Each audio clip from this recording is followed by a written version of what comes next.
As Final Four weekend approaches, San Diego State fans look back, celebrating 3 years now since Lamont Butler hit the last-second shot to send the Aztecs to the national championship game. Hello and welcome to Aztecs All In. I'm Weiner along with Steve Perez.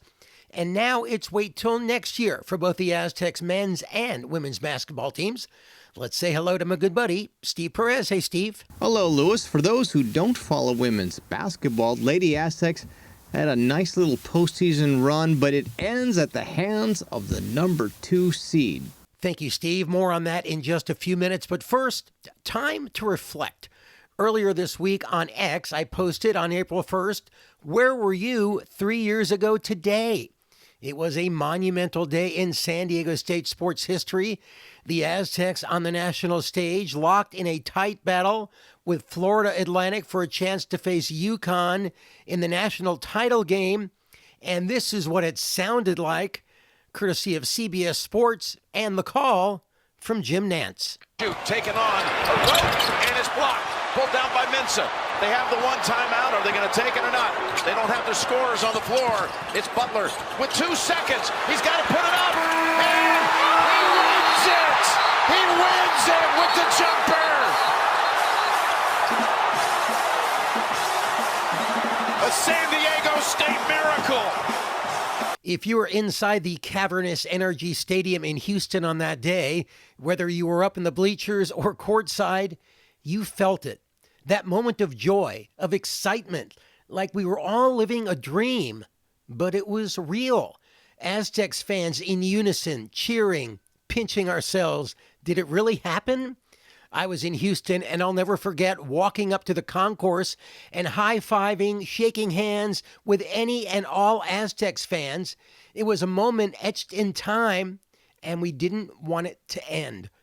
All eyes of the basketball world on San Diego State, a program that before the Steve Fisher era was just a speck in the world of college basketball. And here we were on the cusp of a national championship. Of course, we all know how the story ended. There would be no national championship.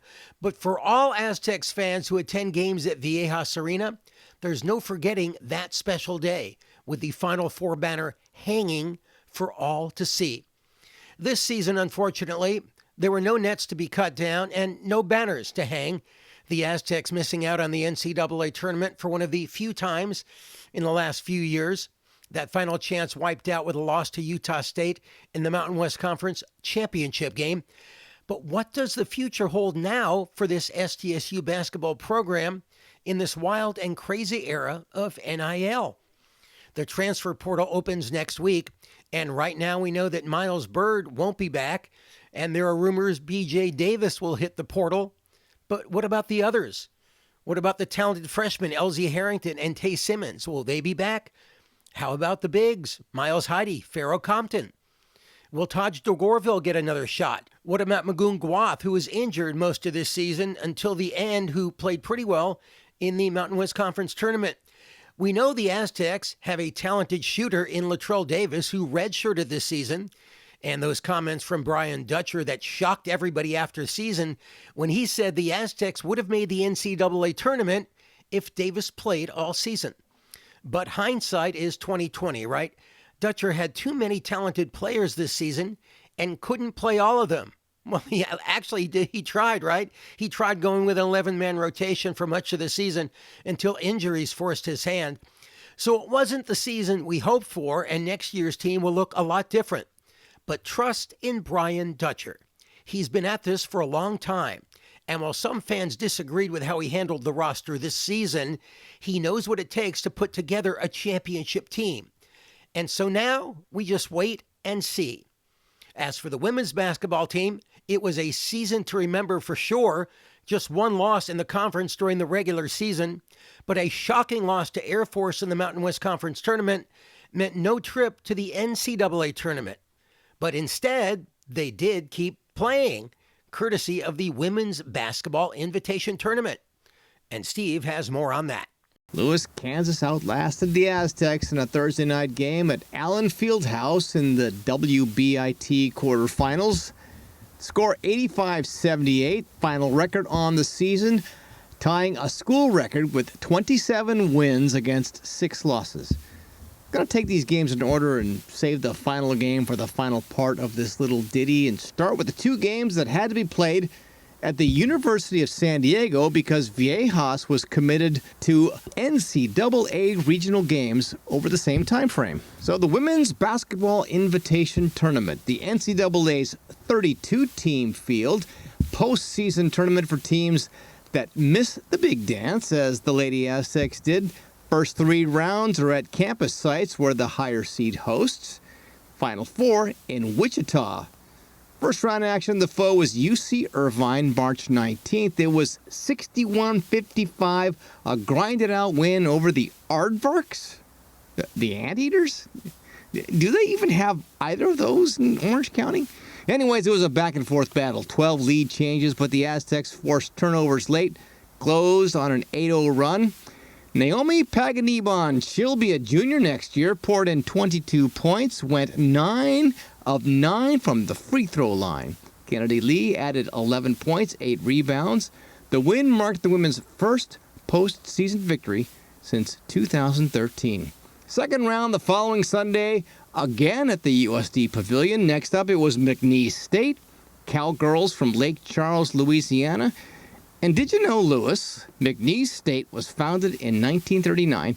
It's home to one of the nation's top college rodeo programs. Appropriate mascot, Rowdy the Cowboy. McNeese exploded to a 28-5 record on the season, 21-1 in the Southland Conference, winning the league title with the 3rd best single-season turnaround in Division I women's basketball history under first-year coach Ayla Gazardos. The Aztecs expected a physical, confident bunch riding a 20-plus game win streak, and they got it. But the Aztecs opened up a 17-point lead with an 8-0 run while holding McNeese scoreless over the final 3 minutes of this game. Stat leaders for the Aztecs, Bailey Barnhart, 11 points, 5 rebounds. Nala Williams had 5 assists. And Naomi Paganiban, 10 points, perfect, 4 of 4 from the free throw line. McNeese State led by Dakota Howard, 16 points. Tyrion Sibley, 10 rebounds. Aztecs defense, second half execution, the difference in this one. Afterwards, Coach Stacey Terry Hudson talked about her pride in the team, 27 wins in the season, tying that school record. I want to start by saying how much I respect what they've done this year. 29 wins, 21-game winning streak. They're just a really good team. And it challenged us defensively because they're a different style. They play a different style. And I thought we locked into the defensive scout and did a good job of showing a crowded floor. You guys probably heard me yell that 30 times in the game, but we wanted to make sure that they were scoring over us and not around us. And I thought we did a good job of that. Here's Barnhart on the defensive effort by the Lady Aztecs in the second half. I'm a big believer in defense translates to offense, and I saw that in the third quarter, just opening up, that momentum of getting stops to really shifting the ball on our court. On now to Lawrence, Kansas to face the number 2 seed Jayhawks in a quarterfinal round game on their home court in Hoop Crazy, Kansas. This game played March 26th, a Thursday. Aztecs were right there after 3 quarters, leading by 2. All those tough road games in the Mountain West to draw on and college basketball's toughest venues. Aztecs got within 2 with 38 seconds left, but that was as close as they got. Kansas had the size inside. They made second chance points and clutch free throws down the stretch where they were 5 of 6. Length, depth, and a relentless attack mentality in transition, giving the Jayhawks the edge in this one. On the stat sheet, Aztecs as a team shot 55% from the field, 30 of 55, and they were 42% from three-point range. Naomi Paganiban once again leading the way with 20 points, keeping the Aztecs in it with timely threes and free throws down the stretch. Bailey Barnhart, solid contributions inside. Nala Williams dished out 7 assists. Aztecs forced turnovers, played with poise, but there was to be no upset in this matchup. Kansas led by Jalea Davis, a game-high 25 points. She grabbed 6 rebounds. Jayhawks out-rebounded the visitors 29-21 overall. And how do you lose a game when the Aztecs shoot 55% from the field? Well, Kansas shot 60%. Aztecs committed 11 turnovers in this one. That led to 12 Jayhawks points. Aztecs fought in the fog. They were within striking distance until the closing moments, but Jayhawks just too much at the fieldhouse. In addition to their record-tying 27 wins, the Aztecs finished the season as Mountain West regular season title holders, and it's one of the best seasons in program history, but it is now in the books. Lewis, after the game, Coach Stace and players Nala Williams and Naomi Panganiban talked about the loss. Coach Stace saying the team had its chances, but for some strange reason, her ladies were ending up on the wrong side of the ref whistles in favor of the big physical home team. Also, defense gave up way too many first-half points, she says. But the experience, the NCAA's WBIt was a good one, something to build on. This is a group that has been playing for a long time. I mean, Naomi's gone overseas and played, didn't really have a break. We were able to make it through this season without any major injuries. Our staff does a great job of preparing them and making sure that they're ready to compete at a high level. And we're going to build on this, the WBIt, and I hope Kansas goes on and wins it all. But the past winners of the WBIt have had great seasons after it, and I'm hoping that we can build on this and jumpstart our new path as we enter the Pac-12. Panganiban pretty clearly disappointed after this one. Her official WBIt towel draped around her neck, though still a good attitude afterward, giving proper credit where credit is due. Super grateful for the season that we had, and just want to give all glory to God. Because even though it didn't go our way in the tournament, we're still regular season champs, and grateful for Nala for joining us this past season. And yeah, she's just a great floor general, and I think on top of her being a great basketball player, she's just an even better human being. So gotta show her some love too. So yeah, 7 assists, 0 turnovers. That's enough. Aztecs will say goodbye to Nala Williams, just one season as a senior transfer from Division I Cal State Dominguez Hills. Coach Stace trying to make sure she received a little credit where credit is due. Mountain West Player of the Year, made the all-conference team, all-defense team. Coach Stace joking afterward about trying to figure out a way to keep her eligible for another season.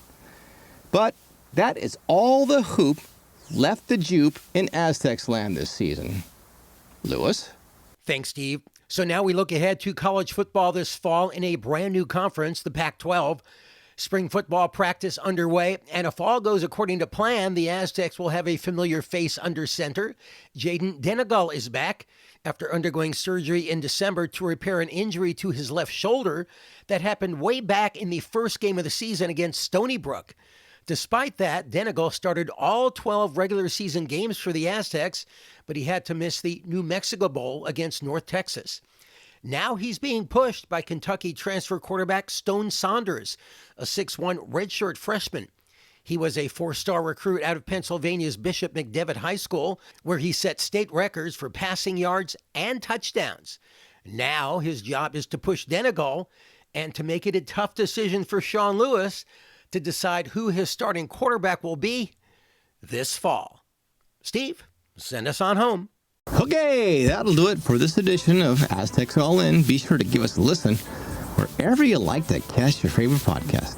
I've been checking out iHeart these days. Lots of good stuff there, including radio formats of all shapes, sizes, and tastes. And you can follow us on the X, the handle there, at Aztecs_all_in.